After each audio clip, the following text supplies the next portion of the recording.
ओम नमः शिवाय, ओम नमः शिवाय, ओम नमः शिवाय, ओम नमः शिवाय, ओम नमः शिवाय, ओम नमः शिवाय, ओम नमः शिवाय, ओम नमः शिवाय, ओम नमः शिवाय, ओम नमः शिवाय, ओम नमः शिवाय, ओम नमः शिवाय, ओम नमः शिवाय, ओम नमः शिवाय, ओम नमः शिवाय, ओम नमः शिवाय, ओम नमः शिवाय, ओम नमः शिवाय। देवाधिदेव महादेव की जय। चराचरपति भगवान भोलेनाथ की जय। कैलाशपति शिव शंकर की जय। कैलाश स्वामिनी पार्वती आज दिखाई नहीं पड़ रही है नंदी। भगवान माता, क्या बात है नंदी, तुमने हमारे प्रश्न का उत्तर नहीं दिया। आज प्रातः से ही माता अत्यधिक गंभीर हैं। वे आपकी नियमित पूजा के लिए भी कक्ष से बाहर नहीं निकली। मेरा तो ये पूछने का साहस भी नहीं हुआ भोलेनाथ कि वे आपकी सेवा में क्यों नहीं आई। पार्वती की गंभीरता को देखकर जब गणों के अध्यक्ष नंदी को कुछ पूछने का साहस नहीं हुआ, तो यह साहस कौन करेगा?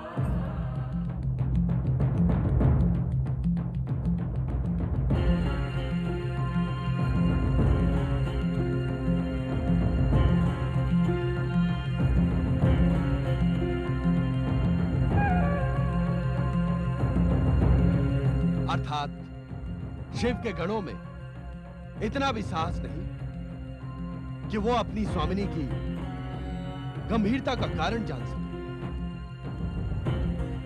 किंतु हमें तो देवी पार्वती की गंभीरता का पता लगाने का साहस करना ही पड़ेगा। शक्ति स्वरूपा देवी पार्वती की गंभीरता किसी नवीन घटनाक्रम का संकेत दे रही है। जय शिव शंकर, जय शिव शंकर, जय शिव शंकर।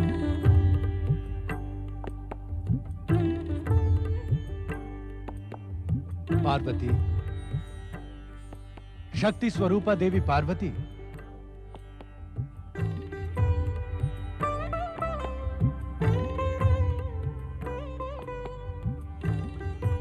आज तुम्हारी इस मौन गंभीरता का क्या कुछ विशेष कारण है?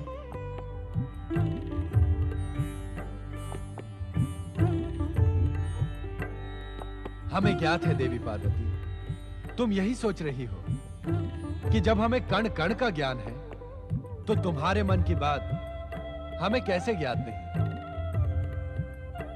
तुम शक्ति स्वरूपा हो देवी पार्वती, एक श्रेष्ठ नारी के समस्त गुणों से तुम विभूषित हो। ज्ञात है पार्वती, नारी का एक विशेष गुण होता है, नारी के मन का रहस्य। नारी के मन के रहस्यात्मकता समझने में विधाता भी भूल कर बैठता है। इस कारण तुम ऐसा मान लो देवी पार्वती कि आज हम भूल कर बैठे हैं। हमें वास्तव में तुम्हारी मौन गंभीरता का कारण ज्ञात नहीं। नारी के मन का रहस्य समझने में विधाता अवश्य भूल कर सकता है, किंतु आप नहीं। कारण? इस सृष्टि के समस्त कारणों के कारण तो आप हैं। इसी कारण आप भूल करें, यह असंभव है। किंतु ये निश्चित है कि आज मैं आपसे कुछ नहीं कहूंगी, क्योंकि मैं कुछ कहकर आपके सम्मुख समस्या उत्पन्न करने की इच्छुक नहीं हूँ। तुम कुछ कहो या ना कहो पार्वती, किंतु तुम्हारी गंभीरता भविष्य के घटनाक्रमों का स्पष्ट संकेत दे रही है। और जहां तक तुम्हारी समस्या का प्रश्न है, तो तुम्हारी हर समस्या का समाधान है गगन विहार।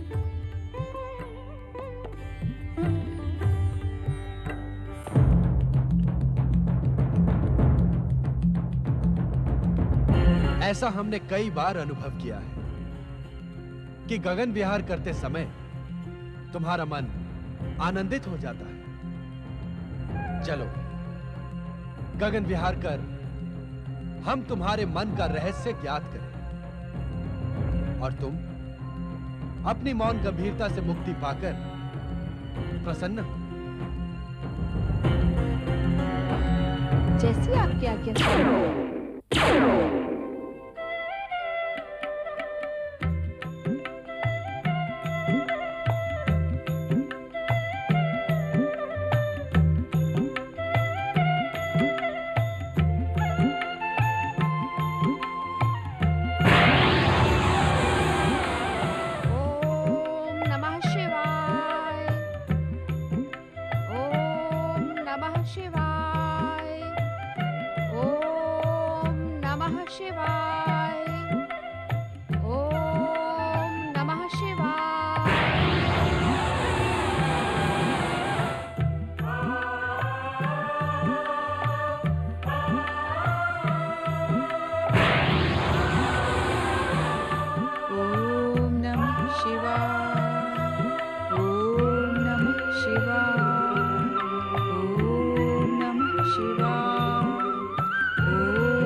देवी लक्ष्मी,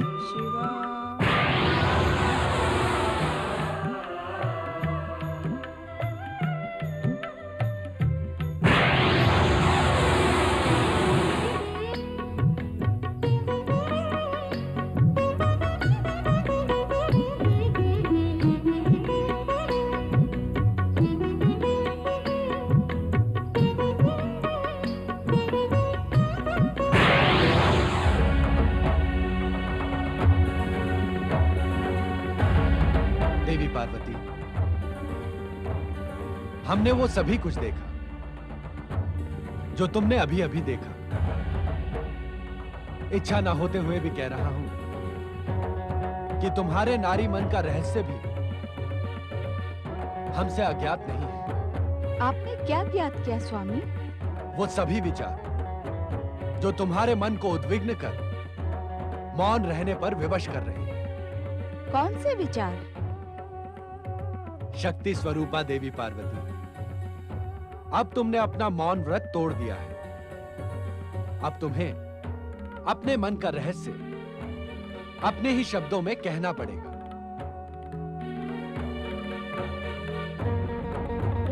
कहो, क्या इच्छा है तुम्हारी? स्वामी, कब तक मुझे कैलाश के हिम पाषाणों के बीच तपस्विनी की भांति रहना होगा? क्या मेरे जीवन में आनंद का कोई मूल्य नहीं?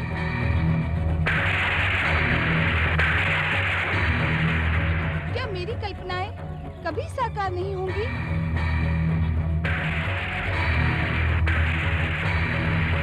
क्या मेरी आकांक्षाएं प्रारंभ से ही उद्देश्य विहीन हैं?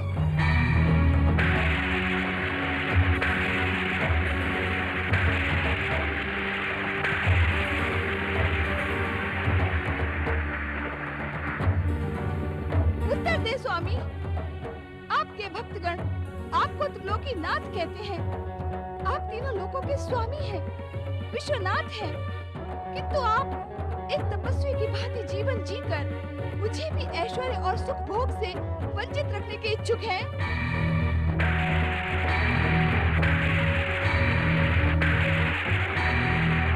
श्री हरि विष्णु का वैकुंठ, श्री ब्रह्मदेव का ब्रह्मलोक, देवराज इंद्र का स्वर्गलोक, इस संसार के समस्त ऐश्वर्य तथा सुख साधनों से परिपूर्ण है। फिर मुझे क्यों पाषाण कंदरा में जीवन व्यतीत करना पड़ रहा है? उत्तर दे स्वामी, उत्तर दे। ऐसा प्रतीत होता है कि पर्वतराज हिमालय की राजकन्या रहकर भी महलों की भव्यता, मोहकता, ऐश्वर्य और सुख भोग से तुम्हारा मन संतुष्ट नहीं हुआ। पार्वती, तुमने क्या सोचकर हम जैसे भभूतधारी बैरागी से विवाह करने का हठ ठाना था? क्यों हमें प्राप्त करने के लिए कठोर तपस्या की थी? क्या यह सत्य नहीं कि महलों की लालसा अब भी तुम्हारे मन में शेष है? इस सत्य को मैं स्वीकार नहीं कर सकती स्वामी, किंतु क्या विश्वनाथ का महलों में रहकर ऐश्वर्य से सुख भोग करते हुए जीवन व्यतीत करना अनुचित है? हाँ देवी पार्वती, विश्वनाथ के लिए ऐश्वर्य और सुख भोग अनुचित है। किंतु क्यों? क्योंकि इस सृष्टि के प्रथम दिन से ये संसार हमें त्याग, तपस्या, वैराग्य और ध्यान का मूर्तिमान आदर्श मानता है। उस दिन का स्मरण करो पार्वती, जब संसार समुद्र मंथन से निकले बहुमूल्य रत्नों को पाकर प्रसन्न हो रहा था, किंतु तुम्हारा शिव हलाहल विष को कंठ में धारण कर संतुष्ट हो गया। तुम उस दिन को भी नहीं भुला सकती पार्वती, जिस दिन स्वर्ग से पतित पावनी गंगा पृथ्वीवासियों को मोक्ष प्रदान करने अपनी तीव्र गति से पृथ्वीलोक की ओर चली। तब पृथ्वी पाताल के रसातल में ना पहुंच जाए, इस कारण हमने उसे अपनी जटाओं में धारण कर लिया। आपका हर कार्य आदरणीय है, पूजनीय है। आपके त्याग, तपस्या और वैराग्य पर मुझे गर्व है। आपको पति रूप में पाकर मुझ दासी का जीवन सफल हो गया। वास्तव में मेरी अब कोई इच्छा शेष नहीं है। किंतु क्या देवी पार्वती? किंतु मनोरंजन तथा परिवर्तन की दृष्टि से मेरा विचार अनुचित तो नहीं है ना? प्रश्न यदि परिवर्तन तथा मनोरंजन का ही है तो हमें कोई आपत्ति नहीं, किंतु तुम्हारा विचार ईर्ष्यावश उत्पन्न हुआ है। ईर्ष्यावश? हाँ पार्वती, वैकुंठ लोक, ब्रह्मलोक और स्वर्गलोक को देखकर ही तुम्हारे मन में महलों में रहने का विचार जन्मा है। विचारों की इस प्रेरणा को ईर्ष्या का नाम ही दिया जाएगा पार्वती, किंतु इसमें दोष तुम्हारा नहीं है, दोष है इस नवयुग के परिवर्तन का। अर्थात? हाँ पार्वती, सतयुग के पश्चात अब त्रेता युग प्रारंभ हो रहा है। इस युग में पुण्य के साथ ही पाप भी अपनी उपस्थिति दिखाएगा। पाप और ईर्ष्या का परिणाम शुभ नहीं होता। संसार के मन में मंगलकारी, कल्याणकारी, शुभ विचारों के आदर्श को जगाने वाले शिव की पत्नी अशुभ परिणामों से भयभीत क्यों हो? यदि ऐसा है तो हम तुम्हारी इच्छा अवश्य पूर्ण करेंगे, किंतु इच्छा पूर्ति पर परिणाम के विषय में हमें दोष न देना। मैं आपको दोष देने का साहस कर भी कैसे सकती हूँ स्वामी? किंतु क्या ये सत्य है कि आप मेरी इच्छा पूर्ण करेंगे? अवश्य, कहो क्या इच्छा है तुम्हारी? मेरी इच्छा है कि किसी एकांत द्वीप पर हमारी भव्य स्वर्ण नगरी हो। उस स्वर्ण महल के बीचों बीच हमारे अति भव्य स्वर्ण प्रासाद में आप त्याग, तपस्या और वैराग्य को छोड़कर एक कल्पनाशील प्रेमी की भांति मेरे साथ जीवन व्यतीत करें। उस प्रेममय रसपूर्ण वातावरण में रहकर इस संसार की समस्त चिंताएं हम भूल जाएं। तुम जिस कल्पना लोक में खो गई हो, हम उसे अभी प्रकट किए देते हैं।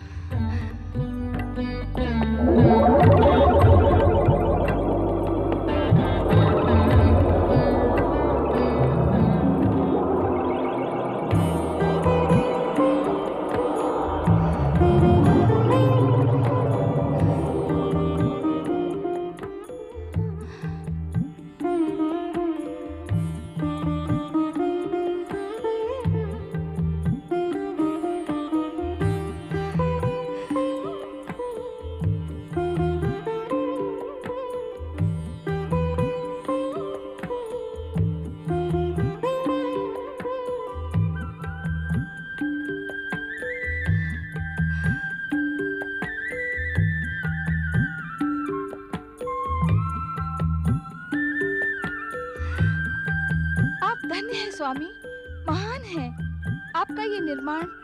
मेरी कल्पना का साकार स्वरूप है। आपने मेरी इच्छा पूर्ण कर मुझे धन्य कर दिया स्वामी। चलें, वहाँ चलकर निवास करें।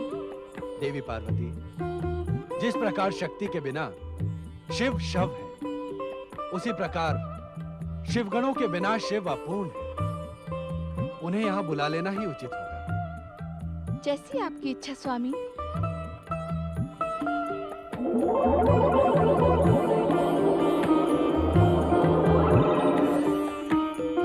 अब चलें स्वामी। पार्वती, यदि तुम कैलाश को छोड़कर स्वर्ण नगरी लंका में रहने की इच्छुक हो, तो यह हमारा नवीन ग्रह होगा।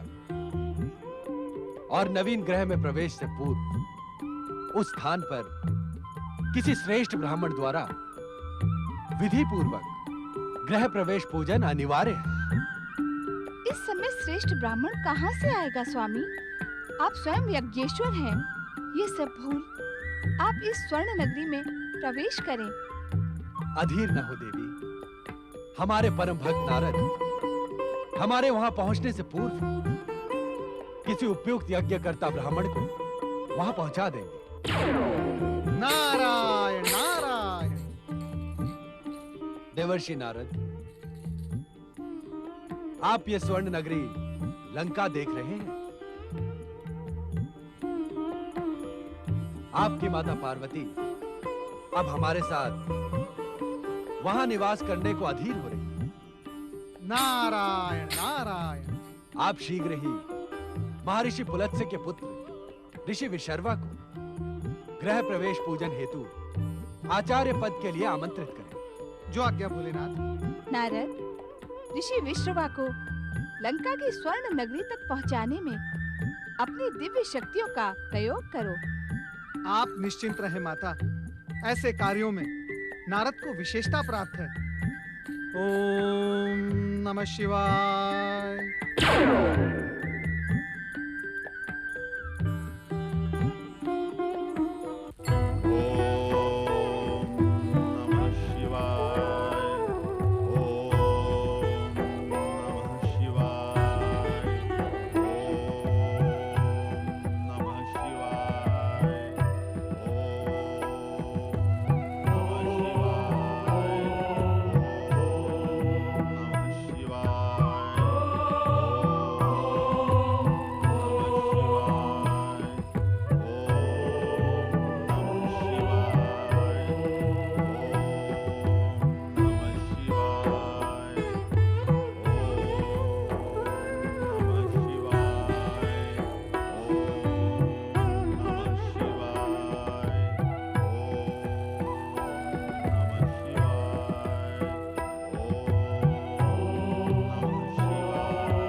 शिवर, मैं कब से कुटिया में आपकी प्रतीक्षा कर रही थी और आप हैं कि यज्ञ पूजन में ही रमे हुए हैं। ओम नमः शिवाय। ऋषिवर, क्या मुझे नित्य आपकी प्रतीक्षा में ही तड़पना पड़ेगा? क्या आपने मेरी भावनाओं को आहत करने के लिए मुझसे गंधर्व विवाह किया था?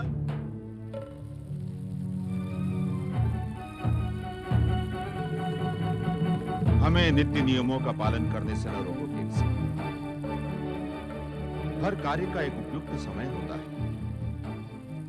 यज्ञ पूर्ण होते ही हम आपके समीप पहुंच जाएंगे। मैं दैत्यराज सुमाली की पुत्री दैत्यनी केकसी हूँ, केकसी। और प्रतीक्षा करना हम दैत्यों का स्वभाव नहीं होता।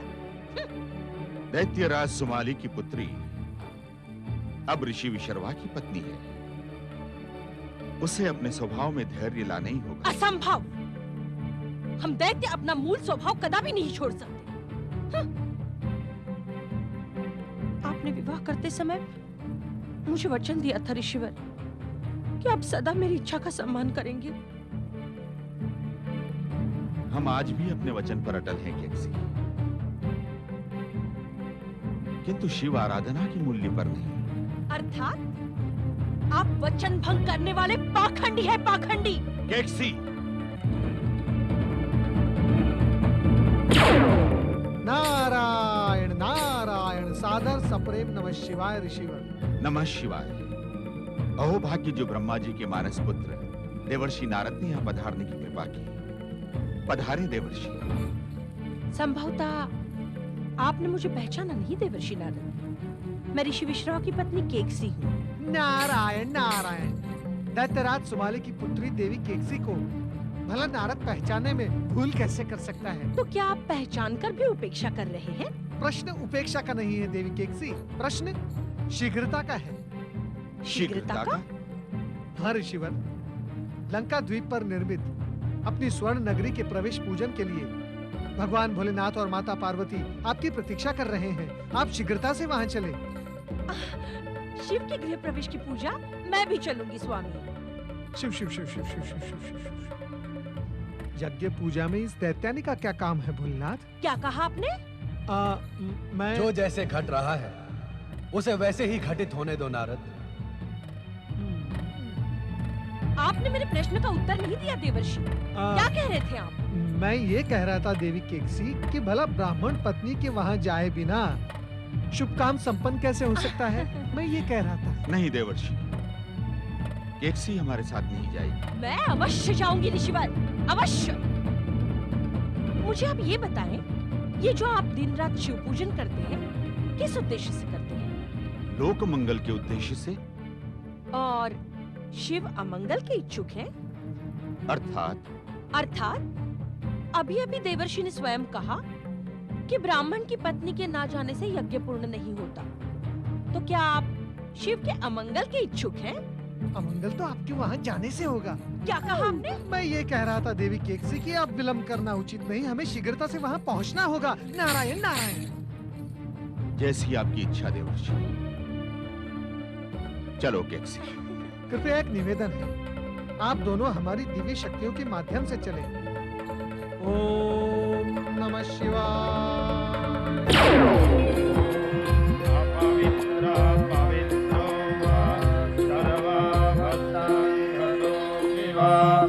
यः स्मरेत् पुण्डरीकाक्षं सभायाभ्यन्तरश्रुतिः। ॐ पुण्डरीकाक्षः पुनातो। ॐ पुण्डरीकाक्षः पुनातो। ॐ पुण्डरीकाक्षः पुनातो। प्रातस्मरामि गणनाथमनाथबन्धुं सिन्दूरपूरपरिशोभितगण्डयुग्मम् उद्दण्डविघ्नपरिखण्डनचण्डदण्ड माखण्डलादिसुरनायकवृन्दवन्द्यम्। ॐ वासोष्पथे प्राथेजानिह्यस्मान् स्वावेशो अनामेवो भवानः यतवे माहे प्राथिदन्नो योगसवासन्नो भावद्वे पादे शाञ्जातकपादे। ॐ भूर्भुवः स्वः वास्तोष्पते इह गच्छ इह तिष्ठ। वास्तोष्पतये नमः। वास्तोष्पतिम् आवाहयामि स्थापयामि। ॐ पूर्णमदः। ॐ शान्तिः शान्तिः शान्तिः।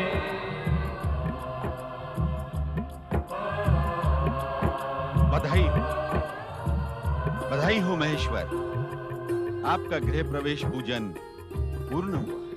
जय जय शिव शंकर। नवीन गृह प्रवेश पर माता पार्वती आपको कोटि कोटि बधाई हो। बधाई हो, बधाई हो, बधाई हो। आप सभी को इस महान स्वर्ण नगरी की जितनी भी बधाई देनी हो वो सब देवी पार्वती को दे, कारण कि ये नगरी देवी पार्वती की कल्पना का साकार स्वरूप है।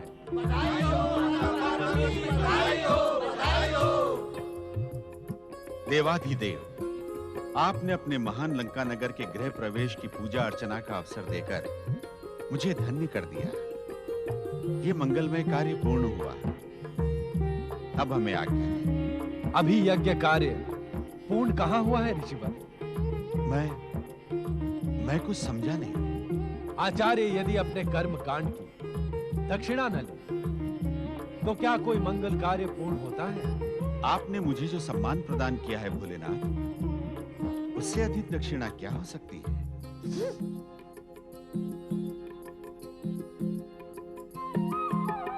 आपका कथन सत्य है ऋषि शर्मा, किंतु दक्षिणा बिना इस मंगल कार्य का महत्व व्यर्थ हो जाएगा। यज्ञेश्वर शिव की कृपा ही मेरे लिए दक्षिणा समान है। मेरी कोई इच्छा नहीं। ये आप कैसी बातें कर रहे हैं ऋषिवर?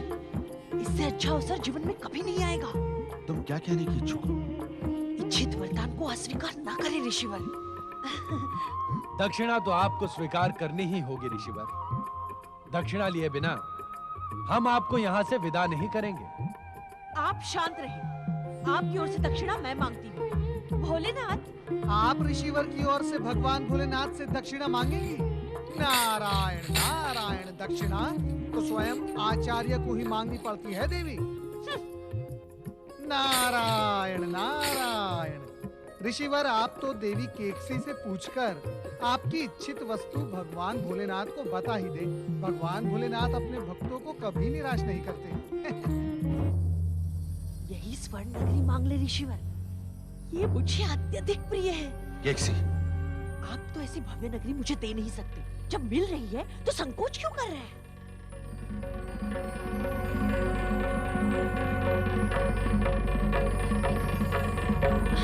भोलेनाथ, ऋषिवर जो भी मांगेंगे वो आप सहज प्रदान करेंगे? दक्षिणा तो सहर्ष ही प्रदान की जाती है, अन्यथा उसका महत्व शून्य हो जाता है। मांगे ऋषिवर। मांगे ऋषिवर, अब तो मांगे। यही स्वर्ण नगरी मांग लीजिए। भोलेनाथ, यदि आप मुझे इच्छित वस्तु प्रदान करने के ही इच्छुक हैं, तो मुझे ये स्वर्ण नगरी प्रदान कर दें।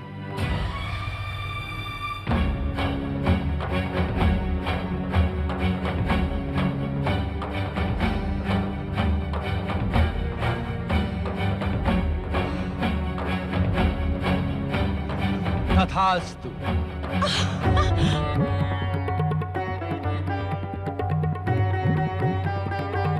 ये भव्य स्वर्ण लंका हम आपको तथा आपकी पत्नी केकसी को प्रदान करते हैं। लोभी ब्राह्मण,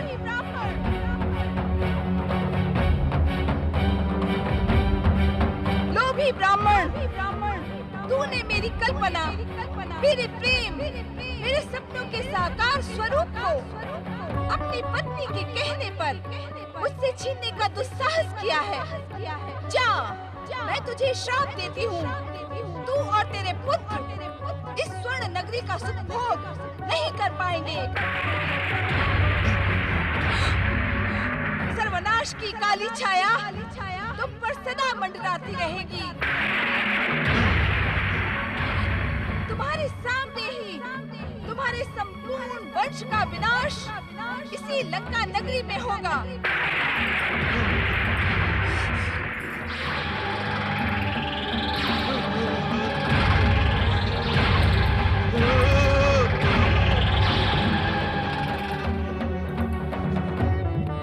ये तुमने क्या किया पार्वती? दक्षिणा के साथ ही श्राप भी दे दिया। तुमने अनर्थ को निमंत्रण दे डाला है केकसी। शीघ्र यहाँ से प्रस्थान करो, अन्यथा शक्ति रूपिणी पार्वती के क्रोध से हम भस्म हो जाएंगे। किंतु नारायण नारायण, नहीं नहीं ऋषिवर, आपकी इस भव्य स्वर्ण नगरी से आप नहीं, हम प्रस्थान करेंगे। क्यों भोलेनाथ? हाँ नारद, ये स्वर्ण नगरी अब श्रापित नगरी बन गई है। अब यहाँ अधिक ठहरना उचित नहीं है। आरंभ किया। शंभवे नमः स्वाहा। ओम देवादिदेवाय नमः स्वाहा। ऋषिवर, ओम मारुद्राय ऋषिवर! नमः स्वाहा। बस सुन ले ऋषिवर। देवी पार्वती के श्राप का कारण मैं नहीं, आप है आप। यदि आप संकोच छोड़कर लंका की दक्षिणा स्वयं मांग लेते तो परिणाम तब भी वही होता। तुम्हें वहां ले जाना हमारी भूल थी। यदि तुम हमारे साथ न होती तो ऐसा कुछ न होता।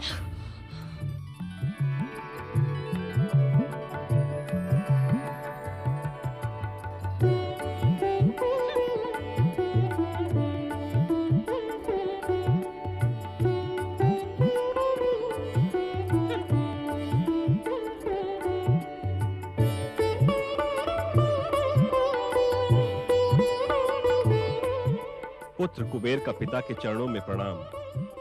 प्रणाम माता। आयुष्मान भव, कीर्तिमान भव पुत्र कुबेर। पिताश्री, मेरी तपस्या सफल हुई, जिसके वरदान स्वरूप मुझे ये पुष्पक विमान प्राप्त हुआ है।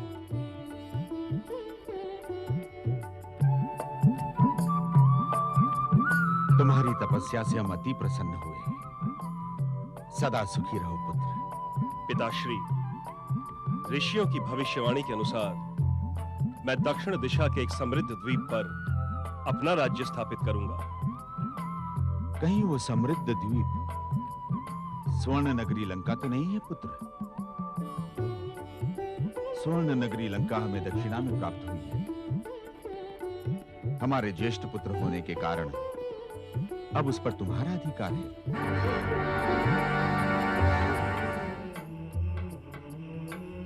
किंतु स्मरण रहे पुत्र, स्वर्ण नगरी लंका देवी पार्वती से शापित हो गई है। आपके आशीर्वाद और शिव भक्ति से श्राप का प्रभाव नष्ट हो जाएगा पिताश्री। ऋषियों की भविष्यवाणी असत्य नहीं हो सकती। ऐसा ही हो पुत्र। जाओ, स्वर्ण नगरी लंका में अपना राज्य स्थापित करो।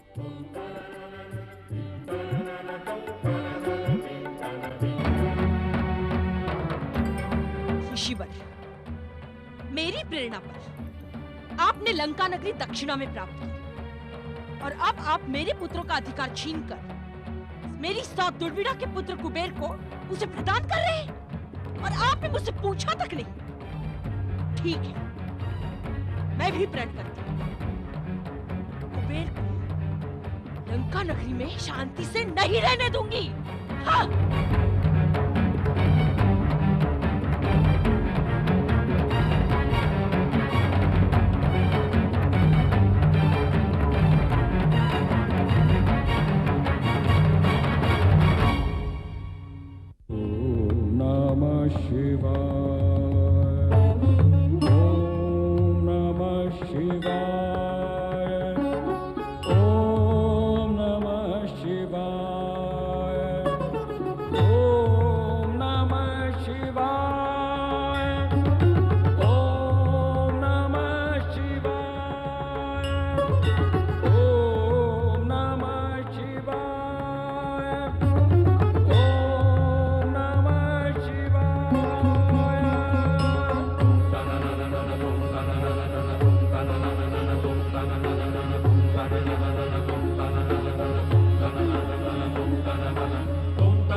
tum